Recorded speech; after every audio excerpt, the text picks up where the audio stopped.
one way to think about it is just kind of basic math. Like if you just look at the numbers, if you were able to improve by 1% each day for an entire year, and those gains compound, you would end up 37 times better at the end of the year. And if you were to get 1% worse, you would whittle yourself almost all the way down to 0. What's interesting here is that everybody wants a transformation, right? Everybody wants a radical improvement, want rapid success. But we fail to realize that small habits and little choices are transforming us every day already. For the rest of this talk, there are 4 stages of habit formation. I'm going to take you through each of those 4. So the 4 stages are noticing, wanting, doing, and liking. Noticing, wanting, doing, and liking. One of my favorite things about noticing, one of my favorite strategies for discussing it, is called implementation intentions. Many people think that they lack motivation when what they really lack is clarity.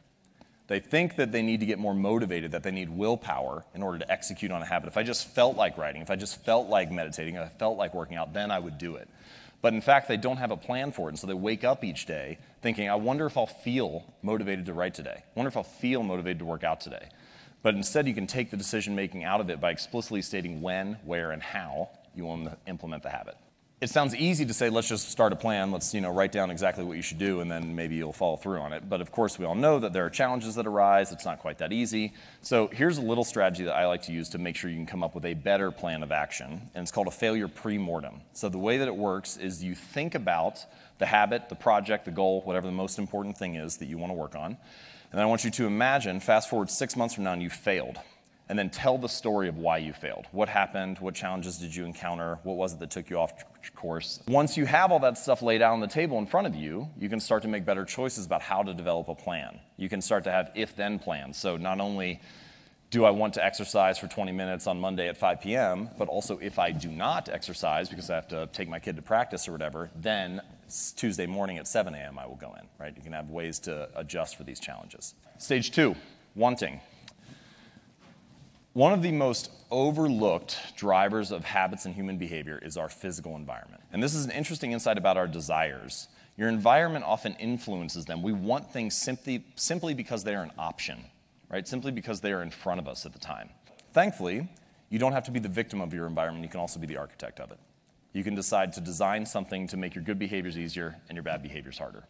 So, when it comes to habits, if you want to practice your guitar more frequently, put it right in the middle of your living room so you run across it all the time. If you want to read more, when you make your bed in the morning, take the book you want to read, put it on top of the pillow. When you come back that night, pick it up, read a few pages, go to sleep. Many of our desires are simply shaped because we have an environment that shapes us in that way. So, the moral of this story is I've never seen someone stick to positive habits in a consistent fashion in a negative environment. Maybe you can overpower it once or twice. Maybe you can have the willpower to do the right thing on one day. But if you're constantly fighting against those forces, it's going to be very hard to follow through. Stage 3, doing. The important insight here, especially for habits, is that in the beginning, the most important thing is just to shut up and put your reps in. Just make sure that you hone the skill, right? And you can start to think of it, the way that I like to think of it is that any outcome that you wish to achieve is just a point along the spectrum of repetitions.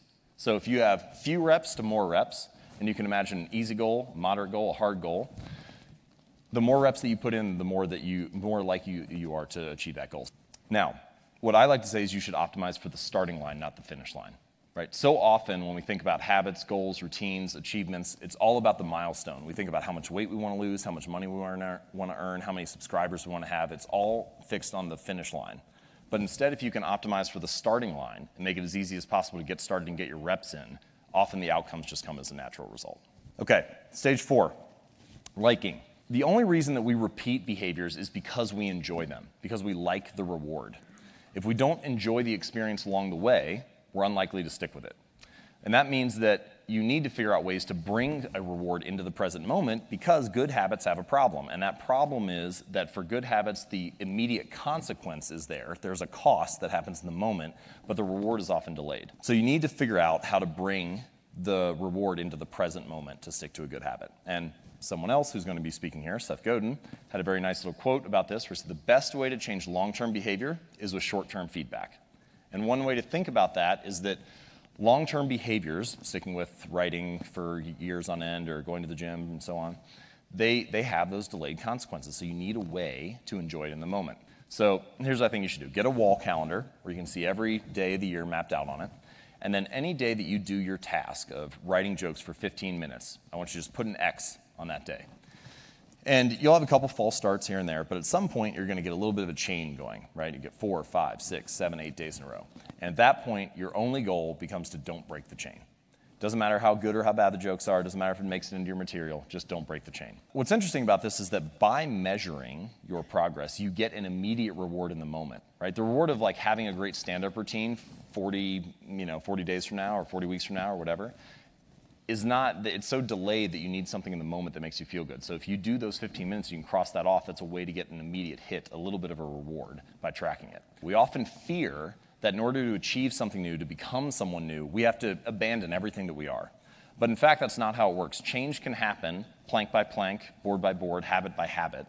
And gradually, you can become someone new. With consistency and repetition, you can actually change not only your results, but actually your identity. Is because the more evidence that we have for a belief, the more likely we are to believe it.